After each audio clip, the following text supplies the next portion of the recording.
Welcome everyone, Dr. Mandell here. Sweating, breathing, peeing, pooping, crying, spitting. All the fluids in our body are being utilized all the time. Imagine sleeping the entire night and not drinking for 8 hours and getting up and not hydrating our body. There are many drugs like diuretics that causes our body to lose more fluid, putting lots of stress on the kidneys, but all the other organs are suffering as well. Over 70% of our body is composed of water. Every cell, tissue, organ, and gland requires water. Every metabolic function needs water. Our brain needs water. Imagine your body not receiving it. You're going to have serious symptoms. So we would think that when we're dehydrated, we're going to become thirsty. But unfortunately, it doesn't always work that way. So I'm going to share many common symptoms that you can recognize early so you can combat that problem before other problems get worse. Saliva in our mouth has antibacterial properties, but when we're lacking water and we become dehydrated, your breath is going to start to smell.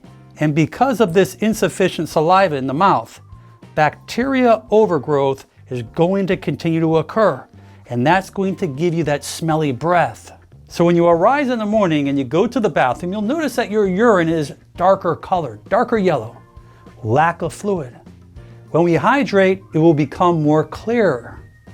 Now, if you're taking B and C vitamins, that can also make it very dark yellow. So if you notice that it's staying dark yellow, you are dehydrated. And you need to start hydrating with a lot more water. But you may also notice that you're not going to the bathroom as often as you did before. That is another sign of possible dehydration. Many headaches are a result of the body losing water. The essential salts such as potassium and sodium also get lost. The brain requires lots of water, and when it's not hydrated, it starts to shrink and it can move away from the skull, triggering a reaction of pain receptors located in the meninges. So a little tip for you that if you're experiencing headaches, the first thing you want to do is start to hydrate. After a glass or two of water, hopefully those headaches will go away. And if you're noticing lots of tiredness and you feel fatigue, probably because you're building up lots of lactic acid and the energy production of glucose is limited.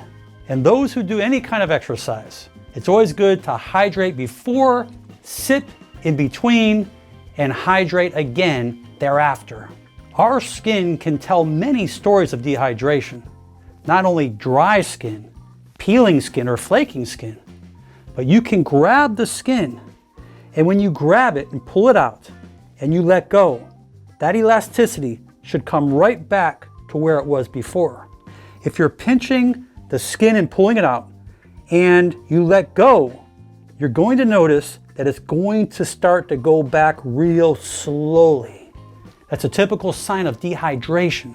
So if you live in a warm climate or do any kind of vigorous activity outside, make sure you hydrate, because our brain is not going to tell us that we're thirsty in the early phases. So if we're losing too many fluids, you then can pass out and start having other serious cardiac problems. Having muscle cramps and spasming in our legs, calves, as well as our feet is very common. Dehydration causes an imbalance of the electrolytes, which affects our muscle function.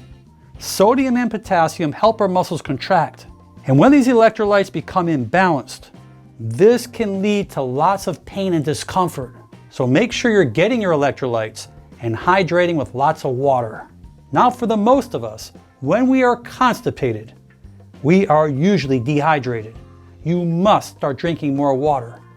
The intestinal walls are soft, and when food makes its way through peristalsis in our intestines, it needs to work smoothly. And because it's not receiving its adequate amount of fluids, it's extracting it from our foods, causing our stools to be very hard, which causes a great deal of pain and discomfort. Now, all of us, one time or another, has felt that giddiness, that lightheadedness. We're not going to fall over, but we're just not there. We can't concentrate. Something feels off. Dehydration. That brain of yours needs that water. And lastly, but very important, if you, a loved one, or a friend is having any kind of illness or sickness and experiencing vomiting or diarrhea, you must, and I'll say it again, you must hydrate with lots of water and electrolytes, because that can lead to many serious problems. So I hope you enjoyed this video, because now you should know those common symptoms from dehydration, particularly if you're not thirsty. Please share this with your friends and family. Leave your comments below, and most important, make it a great day. I'm Dr. Alan Mandell.